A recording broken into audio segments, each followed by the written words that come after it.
to kwa kuna mtu sembo kone mia tekino na mianchi le swa kana tete mi ya pala ji ne wo so ba mi jono mo na mo sire ki emi wone ko kun ne le takbe ne nyoke ki no na mianchi eye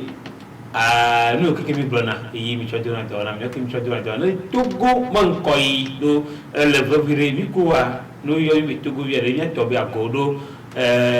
no me de kakado afide o tia khodele mo chama khodele mo ke mi ke mi khodele mo ni mi ti khodele mo ke mi o cha mi o duye mi do avri e man koi webe ne ka mi asule chama no nyanchi ya ko pe ya ti no chinya eye mi awene vivre na yi togo man koi ya ne nyawe ya de dogo ne mi ti cho jira togo do o de dogo to nyema bio chi ke ma da pe ne mi o ke egbe am ka chuchu ja a ho da me yi o chono na sipi ni mi do pun ko ka do afide wa mi chona mia fufu alo mia to de ka ko yi o le do de na no politique mu nyomo yi wo chan o jina ko alo mi jina ko be watem a gbemi alo watem a chondo a nani le ke ye jware do abi pe no o va no mon mo de ke e bia akoto sopa kokowi ye ele emi agbo eyi nouvelle dynamique mais azikpe mo no la ke mi acho nyawo to ne mi cho ku po no mi ya ke président ozo yo mi chawo do ça mi agware il faut nouvelle dynamique ma kam chi ku ma amoyo ke le meri au fond quelqu'un pour que gain vraiment tout bien après gaga ya tout bien ti pe pola o quelqu'un mais mi aso to go to aso to mau malo ke mi do ya ese se vire pa mi ade chukune mau be e jira nke le plano e mi ate no 20 e mi awo do iya chima do no mo do na kunda jeji o yasi to ya na no ma susu nyi mi ayi ta e ma ko mi jada nto ma ko ayi bebe mau e peti ko mi le akwete mi ble gbogbo le nye ho ga mo ko ma le mo ma mo ba lo mo nya pe ko ka diro ge me de ka chuchu de na pe ne chona jwa de na mo lo ka bi ati ko yo lo be si ka chuchu ma wale vo yi mo mo le so ne yo opo e to go to mi da fo sugo ya vo da do me a mi ple mu le mi ado konti wa na to ple mu konti a ne to ma ka te jirero a ra de ku no ma obe ne jirero na yi e pe intine mate no da jirero parce que e be mi le tapa be opposition togolaise a mu auto support alors m'te pas super e kono na ba m'te kono super e go mi opposition to an ko me la o ka keme kami asumera o to amu o to bane enwa tonti opo ke bola baso e de na fu aka ne mi a so mi am se kwa gbogbo gidi o aga no ko be mi a trobo e so nke ble alo ti mo diva mi a de ko ne ma o champion be ne so ga daren konami mi a pe la fire po ne mi a jo mo lo yo akwe ka sire ki ba cho yuwa wa pa mucho de kone togo viuma kukio kike make mi kan ji mi togo jo chami le betul rambe mi yungi chang watro le dawon la ke mo ne mo ya no ne vide ne agala ne gna agba mo ne togo jo kike no tim vide elle mo ma mi ajo va jami ke togo le ke mi parti politique a mi bale dawon do wala be ko bon fifia covid-19 fa na do so bom le mi le wo ya to mi para mi ano no mi kana se mi na ta so ko mi na te ba o na ka ko mo kwa na mi be mi awo do a mi kana se mi ona do vi wa parti politique mais donc ni a do population a o meeting alors a réunion quand a Moava wa o de setobe mais le que magabo surtout 15 personnes tio donc il va nous dar gouvernement mais c'est parce que doit va mais pas doit même y avoir quoi et que mais la bête quoi mais là donc à mi problème mi le doit le xɔme ne gamesukɔ mi la de to va ye de lo mia de to ai e ki kanu do e bro do mo nya bia de ke mi le pun ku do chi ne dukɔ o dukɔ mi pun po sukɔ so do anti ye mi bro na mo shan be do ale ntoto ọ̀pọ̀ nǹkan lè jọ lè híhé kékeré mi àìdọ̀ àlè ńtọ́tọ́ gbà mú yàrá mẹ́rẹ́ màá bá nà ọ̀nù bú sọ́wọ́ nùkẹ́ gọ́ọ̀mẹ̀ntì mi àwọ̀ gbà mí ju barrière kékeré hàn ìgbìlọ̀ náà mo bẹ́ ọ ní respecté àmọ́ ní nọ sétí nọ̀ví pẹ́pẹ́ nọ̀ví wọ̀wọ́ ètò àmì lè ju ní lè tó gbóbi lè pẹ́ ní ma wí ní sọ mi dábàá hiẹ̀ lásọ̀ ọ̀dọ̀ rẹ̀ ní mi máa bá pẹ́ ọ gbà mí pọnpọ́n náà mo gẹ̀rẹ́ ẹ̀yìn abẹ́ tó gbójú àtsá ọ̀dọ̀ ṣùgbọ́n do am le mi supo pa mi tapere ma woro iba mi tapere ma wo si de ke ba ele me do politique mo enyoma mi le mi ama mi nyawe do ali ka ke voa politique na ni be government atin le jaba le pro pa ke mi ocha mi jera ba be ni wo nyoma mi tona sim na apatodo na mode ci gabe bovele na police laji que government eli alu nyo eli government tele du fi apata ye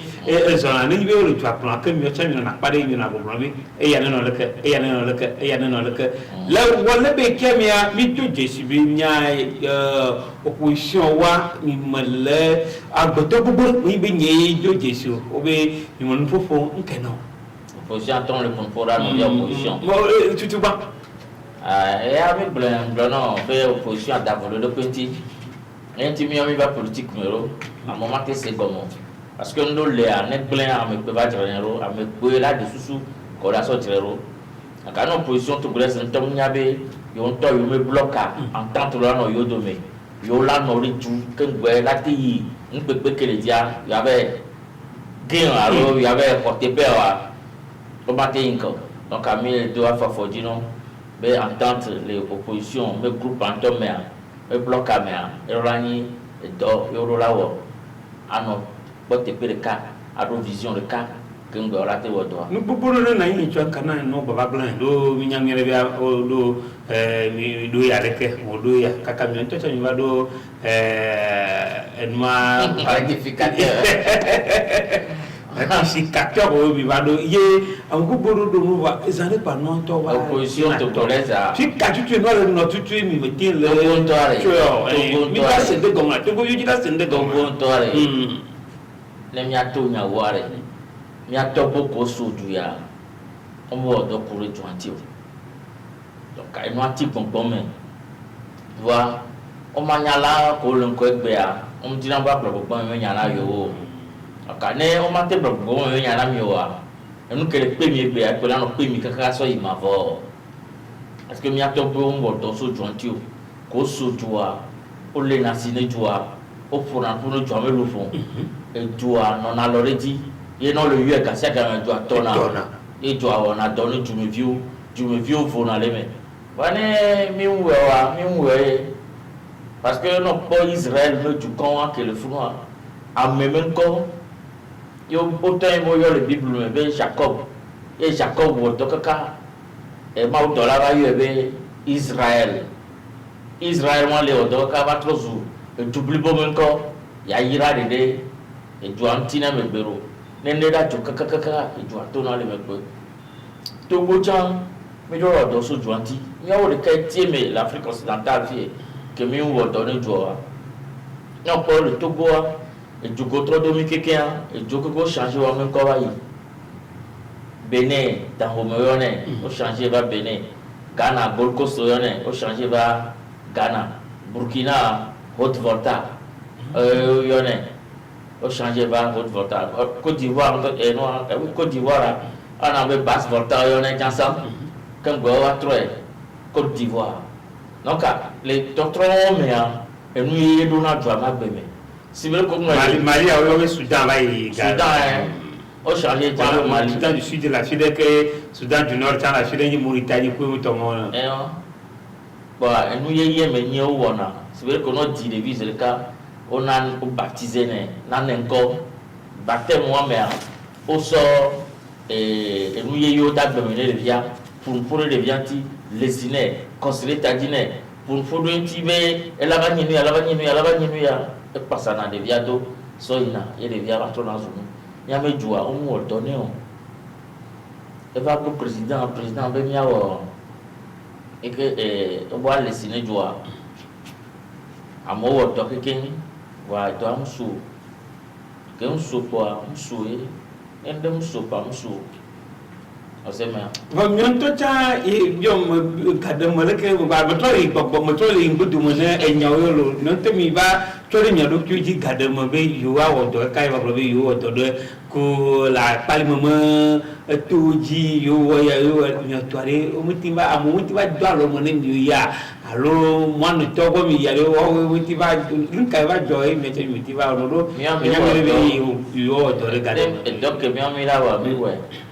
boa e toa tina tere ko me va dona tilan ke boe la wa no ko egbe fe eni to yo ka don ame nu ko mi nya mi la no plengbe ya e mi le to go vieux bonne lo wana no me nya ko pouvoir comme opposition am se no no me nya jure kai ko ni ju ke ma so na mia donc ka me sa me la no via me nya bo le jo me ke ngbe mi la ti wo to ye jo la yin ko donc fi ke mo nya ba ti be ro ya togo vi no la no via me nya bo mi po e mi jesi be ne mele wa ba mi to doji sweti e toa e ko da ba promiso yi e be am le gazi on ko so ra baze ma sha me la nya ba tu kara ma no ti akoyaga ma le wila mi wi chan ko mi lo le mi an ko san le mi al pon le wole be ke le yama ya bala espoir 47 mi ya bala ja aputo sopa ko ko wi ji yele ejifa mi do jifa yele mi agbo dynamique to vraiment asipe mo no la ye ni parti politique yi do ma ba parti politique mo ñom ma cho dara ci ma ko li avocat ke mi tro politique mo ñom yi mi ñabon la ke gado mo ba ya nya do va to kude ma ci lek yi to li ci ba mo kuya o chamuru dituma ni position mo ko government ya be watum awo bobo de yile bobo me wati va na contact le ke nu maso ino blia o mo le so wa ne ndole watim atotro mo seru ku proposua anani kakala don le ni cho ulitimi edongua oba kutana yu na contact do manti le mame apoto anise apoto Jean-Pierre Fabre abe awbe yo anya o choklo no yo amunyo e chato eye modu punku kudentibe poto en olipto chana tenele cha to sinya do jibe no wo mabe awbe mo ton yo eye apoto jeritama eye o no parti politique mo no e cha globe de ke yo to no ti wo de je adon yo ji eye apoto kabo eta to asi enyabe bi rejile ni cho yo nyakado to ye globe nyawe de ke yo wo to be nyo doma edomide to vuna edoma enwine apoto Jean-Pierre Fabre bokude yo mo enyi no yo no ba ibe o jinami to go la ken de kukuno yo be nyama e cha ba to ba de kukuno ye to bangbane jinami to go jinami to go pour apoto Fabre me be ne jinami to go de kukuno kude ime nyo yo blonji kanya va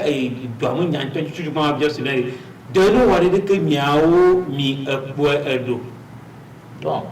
et donc wa mi ga comme lo do parce que parti ko chami do me wa to go yare o na do ke nyore voa awo do to a me recommandation dia e va ni nanya ba ko wa ni ne recommandation wa suivre wa exécuter ne ma ni mu toto ma autore tu me viodi e ka ke me via autore ya e mi so mo dare kwa nya ko be e yele wo do kwa nya so ri die o se me nsa no nyona au départ wa on va so na be à la fin to go me formule ha e do ko nya university mi ko de mi gboro nya kai mi e to po nya ma le nya aho to ko na to go yodo se yodo no mo no o se ame application re se ame mi ko be mo ale ko be wora mi nyo nya kai mi o nya de ke o we ra re nto vore nu ko le ba isan o se me nu ko wo ba isan nto vore ye o application e ni nya wa wo se a do son se adi a o do so di ano di ne ga ke me ya ba o le ke ya o la jira o le ke e pe ni na nya le to be application que y nanya le ka ni ko gwate mo application ni mi ka mi cho dadi jabi ko agbiala yo ko ko be ndo wala ko mo ajuatu atinwari miore ka mi application me gamere et non changer là e ka mi jibi mi ato wo podo mi na alo mi ato proposition na government ya bi ayo ko mi wo ne bo ne tu mo ajila atinyu ne tu mo atinwari miore mi cho nyare application are kakemeye et non ajoye on application alors application le wo et non ajo quand me amere pengali ponanpo c'est bien obo aya quoi bureau de vote par exemple que ya mo le famille na quoi ka na bo ye bo ne yelo amere ba kwa be ya be ono tu no aso you know ba dare fie kembo application bo et c'est moi fi ko da contrôler lo mais ko da yo be contrôler na yo obe président ko do secrétaire aso allo rapporteur aso you know so yi sini allo seli que yo le ya o to le moji be on no te ke be ya so dare do ya ba application am pro voilà no vale wa e ke bi da gloro nya pe lo donc quand no vale changer ya on gagne test à e globe ne no le que a mon to changer ne voilà donc combien bla mais ça me le c'est que au signer le fond au ratifier mais ça mais non c'est on dit mais ya pour que me la no après kasi de ki troto ma que nous de nous o que va mieux le nyama au parti politique pas be onyo va o de jayi wati troto na be o di quoi problème non est par exemple no bo ya quoi bureau de vote pas bureau de vote la que me les on a quoi les femmes o le bureau de vote pas bureau de vote il aucun o bo la kere contrôle quelqu'un ok non on va la kere ko il y a le fond va pas être dans le domaine public mais donc à monsieur là t'es publié fin quoi mais à me va le publier résultat là on va d'activer et que notre domaine public ne va pas au publier hein quoi on a été publié les radios tant bureau de vote pas bureau de vote fond donc à nous quelqu'un application que il les na testa et les dans testa dans on peut faire à le dernier que là donc à monsieur me dit parce que non il y a quoi du coin il est bien bon d'accord nous avons président naï du coin il est président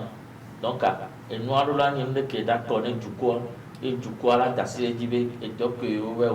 à que yo da mais que yo chant et ya quoi et me fana monsieur me donna il n'avait donc que il n'a pas bon non est l'année chakli vale non mais funa me va reveler que quoi Antonia tukara ko ba do na yo tukara ba do na mi aka ni aglobe tukara na magba be mko a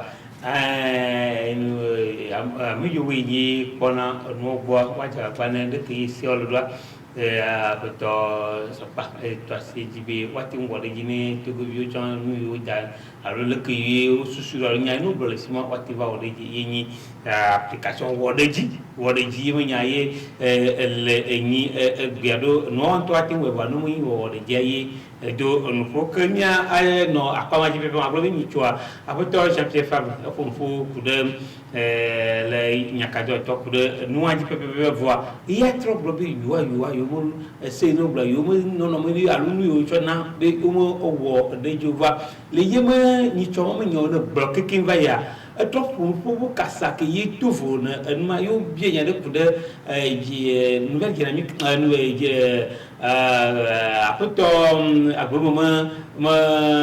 rabobo ye odo ni choma cho yakwa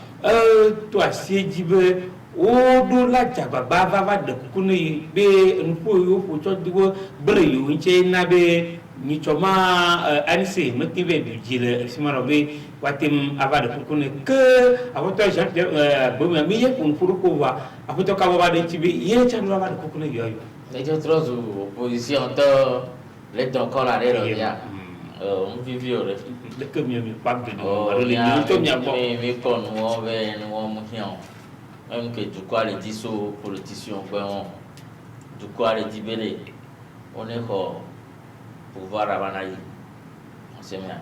on est front fawoto et même mako no ver mako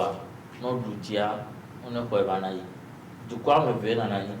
de kanina pouvoir to de kanina opposition to non ya quoi il y a opposition to vers du vers subowa il odu pouvoir to dire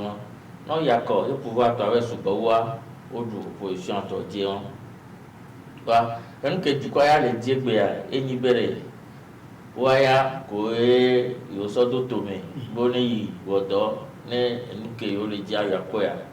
on ko ba na yo no won to ba no wa jire amora ba won de kuku na yo amora ba bele kere ke ya ne nda blo nya wa le fio wa ele didi opposition to ba gomi ele bowe opposition ga le do e nusen ke o la kanredi du ko la kanredi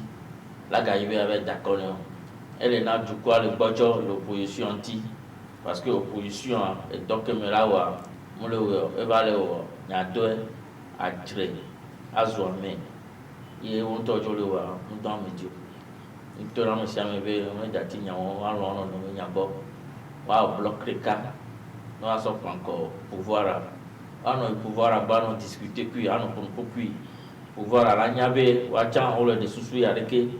ne wa so ba projoye tu po mi be mi aplo e tu kara e kon mi be ma dale to agbo agle dale to gwa lo lu mi akeke to gwa lo lu mi ya we gbe na dale jona e ya ni ma ya fie po ya le ya ne mi ga ka mi la mi ga ba ja to gwa po be da ni le fia kan o la do ni ko ne ba ni ba ya ele naka nya dati nya lu yon nke mi le di be mi a développer le ju ya mi a no ju mi a développer ne mi ya ko to denyore on henyore ameke las biya tan be po be yo ba fi ke nya do ya on ne me ko ha ela te bloqué mi va mi apo va ne yonto mi jole me no mi dananu ame ave be de ke me le wa mda ba do nji wa e kricha me ko bi na no ka ka so no yi wa mi de puku na me sia me ameko wona de puku na ya cha mi de puku na be ne didi e ko civil do me via me wa e ya internet de kuku no jukwa e ma to no jukwa be di me do adi di vire wa di mo ne perenti ne maiti ma ke jira bla mo ama ke bo ne de kuku na ya ami ave be bla bo ne de kuku na ya me ko bo ne de kuku na ya ya de kuku Comment on amere ba amere de kuku amere ja ka ho de amere de kuku na o ame fe are o le ja ti kuku be nya to ke jukwa do na wa ono wo to wa ne wa kan ke jukwa le dia wa ne jukwa ro yo apeka kasi ki tinto asi enene ke nya ano tugu nya te siki ito asi e jinele nyawam nu mi ami do jesi la padebe nicho ode ndoto nyi do mo do yi o po bi Pegasus ni anu ye ni adande mo de ji o tinto le chekiamu akpara be le enu ya de elewe malowe wala telephone mi o tro mom e nyanya ba le ke mio ni choma de ke mo yi nyanya cha nyaka do to chami ba wa probi male cheki mio cha mio to cha nya pa pratiquement amu cha e ye amu yo ni no la wona du kwa e wala no be mo cha kai de ke por yo particular ko do amako le projwa wa nya nke tiople mon vion be ne no cheki amu ne ejua fike me dawe pan le ya te nyakaba ya tete ejua ngabo ba en tant que politicien y ma te blonya sugo parce que nya en kele jolo joati yo le po yo va appeler machine mo o se ben ba y ma te pompo ba ne machine la la espion de eju me vion toi va du me vion on le dosso mo Fourme et de fournagne à viticuler parce que mes besoins nous pour l'appeler. Scanner là non conduit, ambulance là non conduit, sapeur-pompier là non commune au kékéme. Et nous on quelqu'un, mes besoins nous on soit où et appeler machine moi que là non spionner du me vieux. Parce que Togodo coopération kudo et du gangan rokoé n'en les dadjoa au blonanya subonné. On a l'information. Donc mi podo niveau grand que mi apprové no le vie papa mi hanno vérifié no aka sono yo aka mi hanno économie vire c'est bien mi hanno come économie vire au lieu que quand la les machines et quand les tu me vieux me gomme on sono tourner joura et quand on sécuriser le joura mais et donc me dit so bah bon ça veut dire stratégie nke nakaka we pleno ba okoya matono be du programa be question à la ilalo yo ya no apa mami do apa mama hede no nemi ye le sima cha minya bele prola ko ma kametiu we yi to purogo bobo yo ina kurasia kura madabia otwasi enyaguburu yo ine le bubire tumu yi nyakajo to le mio mi cho le tumenyi leke yo o le cho BTC banko lo kacharo ko gani BTC ya o cho dasina ibeka ni nuada ajode o cho dasina be ajoma atem a ta do ata dasine atem sene kengbo anoji pom yi le gahomoria pati kwa jo ajoma e jano po no ajia la tropa lesia o yo to no privatiser o to ne matin gbo o se kakawa o to le po lu jide le mo le ajoma sasamia apa 10% elle va Togo a été le ni actionnel Togo do wunene do kakado 75% so yimo fifi me jadi le ajo bubu po BTC eye bala mo yem nya po be si phosphate e chan o se ga mai o sa ajo bubu kakaka de ngem numade le kotogo dial didia yi nya politique ton ko metino pour nuanti ne togo to ne nya togo vio ne nya le ke mai nado le ke kai togo vio ja tinyi no avano le wama agbam be se be ban ati bal no ati to na togo nyowe le togo nyowe ni togo mon kuta le kai nya ti pour nuanti na ni eti bi yo bi ba chero to povere privatisation ntoa enunyore meni ne état dibe ya se désengager ya ko secteur vous que pas le développer et privatiser na enwa enu ke memele sang aso du vieux actionnaire aux d'arefun et ele trouve funwa le incovo et là ga le funu là le secteur vous mais là ga no we ne ga keme va le kobe funwa tant les stable mais les onyeria état ka jona de me aga ya fibu et permettre na état démocratique ou se développer na vous savez donc état en investissement oui à suivre l'investissement kaka so de niveau le kembo tona na makawo wa no seri to sa na dum dialo to sa na amako eji ku souvent on a na quota et du me vieux me quota sur na bo et du tato vous savez ba gatina journée va Togo to ya nyambu meni Togo to na entreprise les onchans au Sané c'est vrai Togo Télécom alors Togo comme elles ont le problème de peau au sel BTC menya ko le plan BTC ya et le problème voilà aucun n'a le problème c'est parce que on gère nyoro fifia au lieu que mila c'est normalement mila toga à son domaine parce que banque yen BCA au donaga à 2%. Mais à Jabba Kaka, Mia Wele de BCA à la Toganami, et Mia son domaine. Et Mia son galé domaine. Et du me vieux, on a un toga le fond à son ordre. Pané état les diga, et me sananou, et sanoua la Hogaso de me gomme, et taille en rôle. À toi, son pas fait boubon. Wane o le sanu ke kenre e ke da ba koto la ba ni garantie ne jo so e juare nous 5 élections e be to na to bu ile ke de no lu je bi ne pofima to na to bu de mi to a be lo to bu nya wa nyowe ya kono manani mi a mim do mim le no o mo associé na mi normalement on a opposant poids économique alors poids politique que nous associés on a na information alors on a pas sous kudo wame proposition wa et inarede wa ne mo associé mi wa ma fait on est pour mettez c'est $1 privatisé va bi actuellement du free no se wa de ko wa ba to wo wa tu gwa ba du ga ba to dade a joni le du free ka se ga le série ma ga du don di ya mo ba le du free ça veut dire que mi ame jouant toi et le du free et jouant do la no du free et jouant do la no to la no poka donc à même là autorisé et jouant une entreprise d'état on a deux problèmes on a deux free c'est possible. Donc, il faut nous y aller. On a mis les schools, les gains, on change la branche. À seul, mission de school, à seul d'apprentissage. Les miens avaient fait que les entreprises ont des problèmes.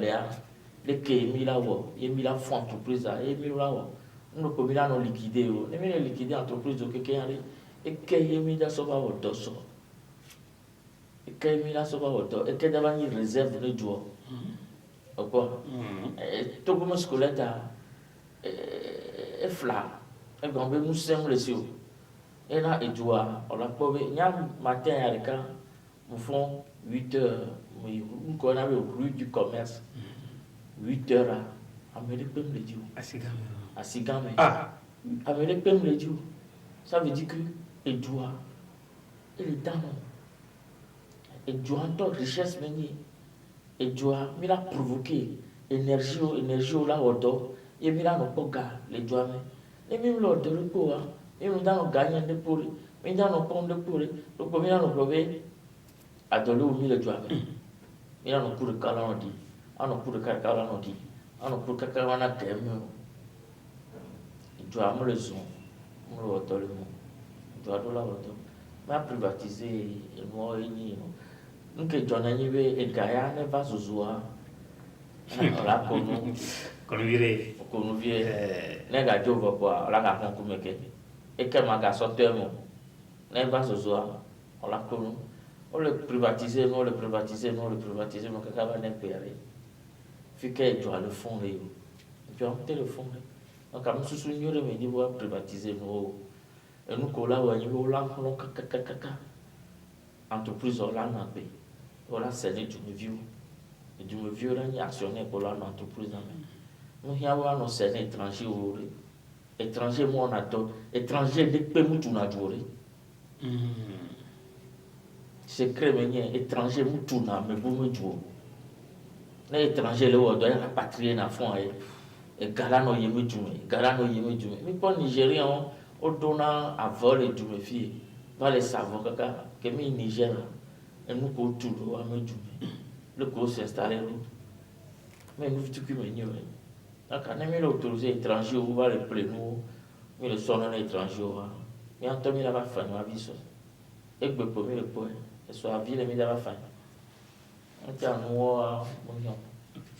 no mo kan ma we mi adol ajo yi fikao yi do ma ya mo dokita wa o jaga ye ni chua do mo dokita wo fufu iwi ni wa mo se ji ko ho mi a o be a o le ki do ko no rabe ma le don yo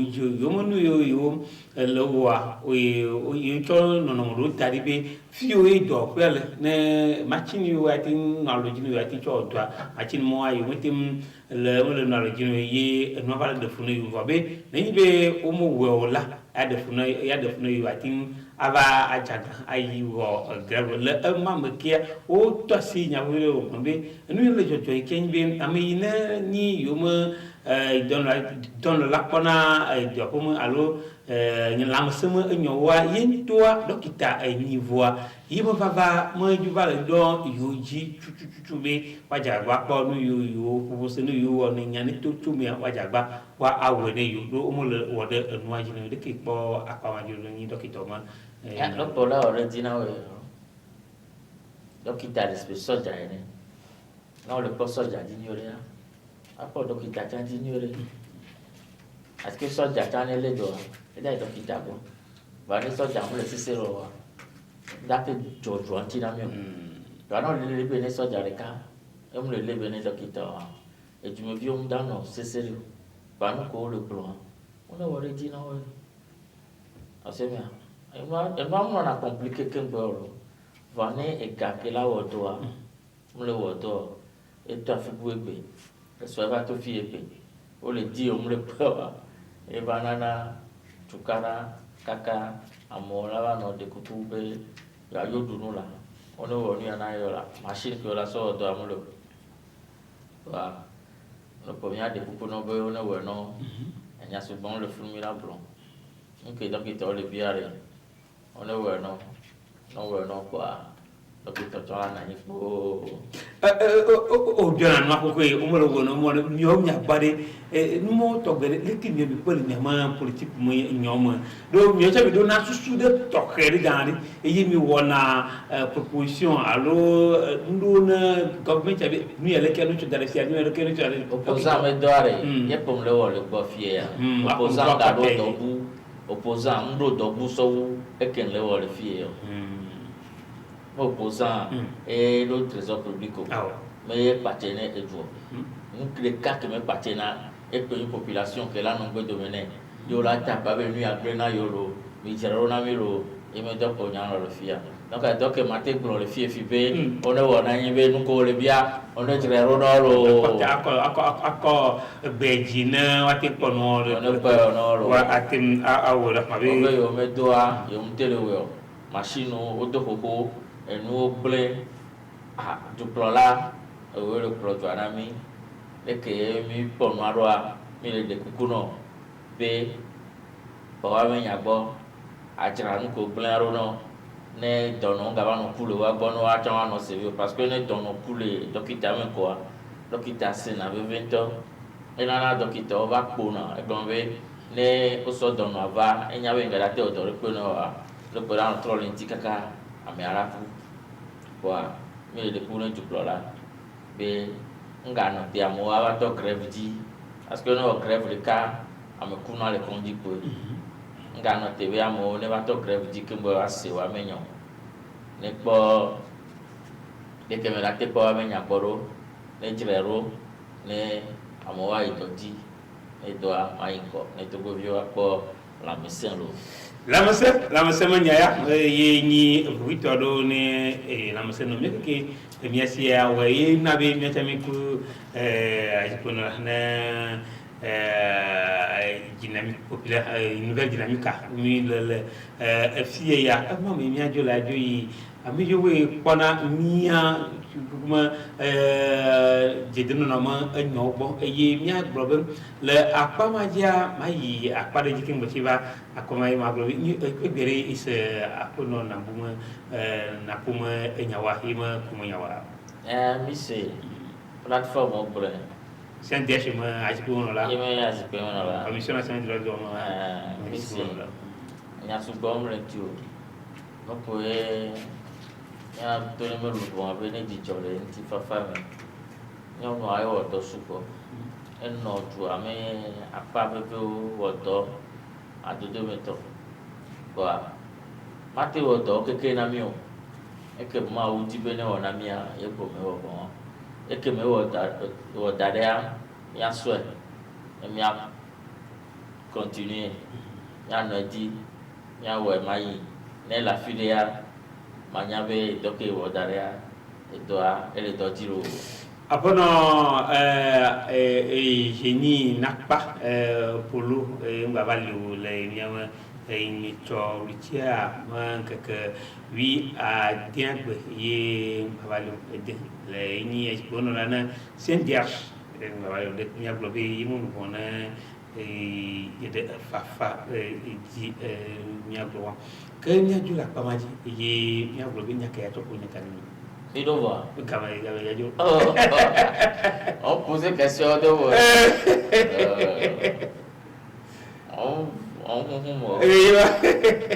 Je ma tu so vire ro ke bo. Gabe asuba. Gabe suwe gab me tera ro nya wa lo mo ko. Yako be ma bro vivio. Yako. Nyagane ko mlo. Yeah. Togo me nyako ya wodo asila sime. Ejedia opposant ngogo na pouvoir. Mi diwe mi ako denware. Ya na gogo pouvoir. Mais on ne pouvoir ka tu mambo chan. Mi aja kwa mi anya ke mi na te miro.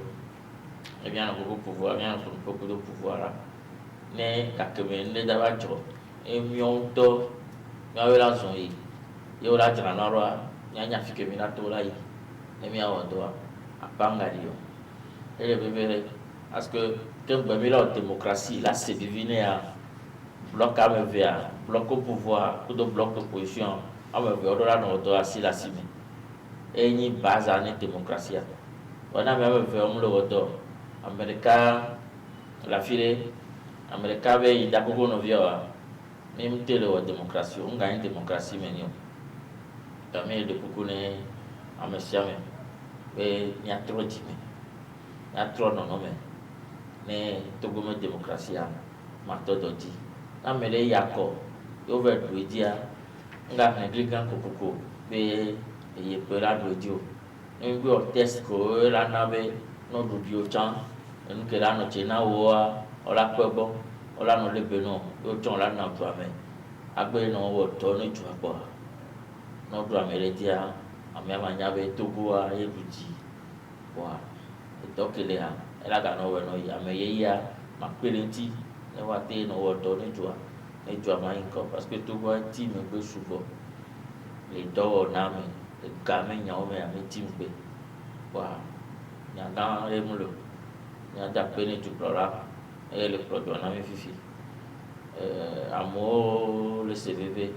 amo le TTV o da grève amo te le jour CV jeton le quelqu'un wa ne jaba ba ne no ma trorere na mo ate po nu tete wa no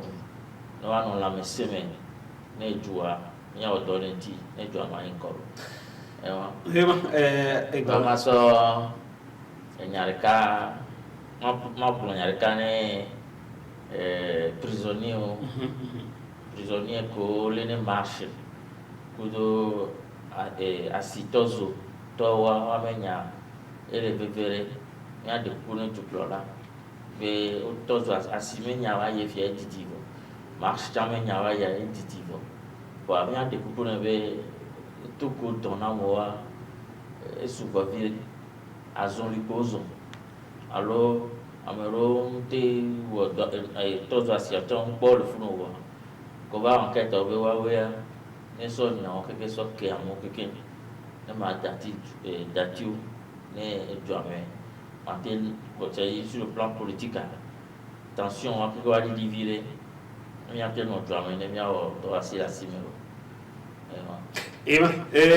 akbe ne egbe cham kan yiwe egbe ri cham ke ri andre agbe